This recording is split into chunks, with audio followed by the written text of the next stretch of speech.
क्या तोह छा बासान ज़ि यथ मज छुन्न कस्टर्ड पाउडर आमुत इस्तेमाल करने के अस्सलाम वालेकुम वरहमतुल्लाहि वबरकातुहू उम्मीद छम ज़ तुह सारी आइसो बसीत सलामत अल्लाह ताला थैन तोह तैसे पन्निस हिफ्ज़ अमानस मज ये नियामत बनाने बापत निमो इस गोडनेथ पन मन पसंद फ्रूट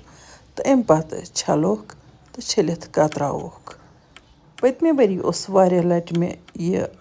सवाल कोरमुत किहो ज़ कस्टर्ड पाउडर वरै हेकवा अस फ्रूट कस्टर्ड हिवै बनैत हाँ बिल्कुल हेको अस बनैत बल्कि तम खत मज़ेदार तो बे सेहत बापत सठै मुफीद तो ताकती फ्रूटन थ मे कटिंग करित तो अम पतन लोग मे यथ पतलस मज दोद युथै हना सकुशन हिउ गो तो अम पत तुल मे अम मज दोद काशप जोरा तो अथ मज त्रावो अस मखाना पाउडर युस जन बिल्कुल जविश छ पीसित मखान छ आसान ड्राई रोस्ट करन तो तम पत छ मन आसान जविश पाउडर बनावन यपर किन त्रै मे ज इंजीर तो यथ मज न्युक न्युक करित ये छ ऑप्शनल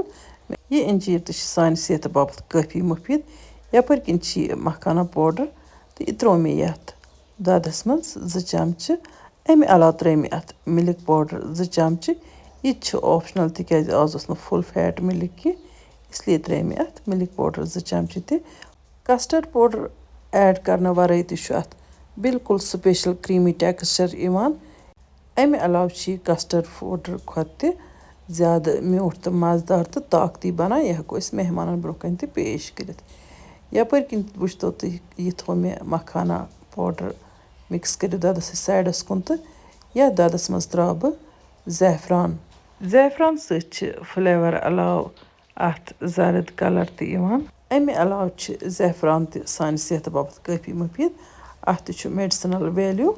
वन तुलो ये मिक्सचर बिस्मिल्लाह करित ये त्रावो अथ मज मगर दोद ग्रकनो मे गोड पूरा असल पठन चूंकि अथ मज खंड तो इस्तेमाल करने या माछ इस्तेमाल करने अगर तुह खंड आस अथ मज त्राउन तेल त्रो तुह गोडनेथै ददस खंड अगर तुह माछ आस अथ मज ऐड करुन तेल हेको अस लास्टस तैयार इन पत युथै इंडक्शन कुकरस स्विच ऑफ करो तथसी मज माछ ऐड कर ये मिक्सचर हन ग्रकनामित यीतिस कालस यह मटो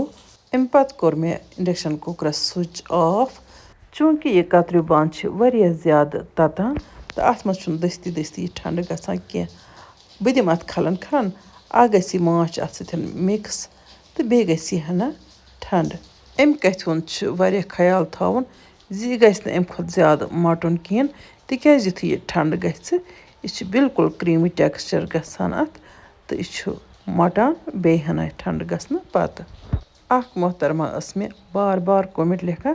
ज कॉकरुक मर्चांगन कोरमा बनैतो इंशाअल्लाह रहमान अगर रब्बुल आलमीनन व्यस यमि वीडियो पत गस चिकन मर्चांगन कोरमच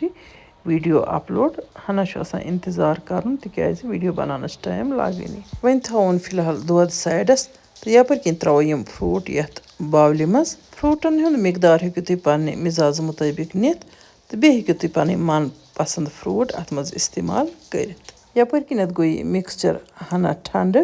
तूता ठंड तो गो न कह तो वन अथ थोड़ा सा बोह बासान वथान यानी कि सकुशनी वन त्रो मे बिस्मिल्लाह करित यथ फ्रूटस पे अम पतन त्रोमस यह अनारदान बोग खंड बे तो रलोम बिल्कुल असल पठ तो अम पतन दिमोस हना रेस्ट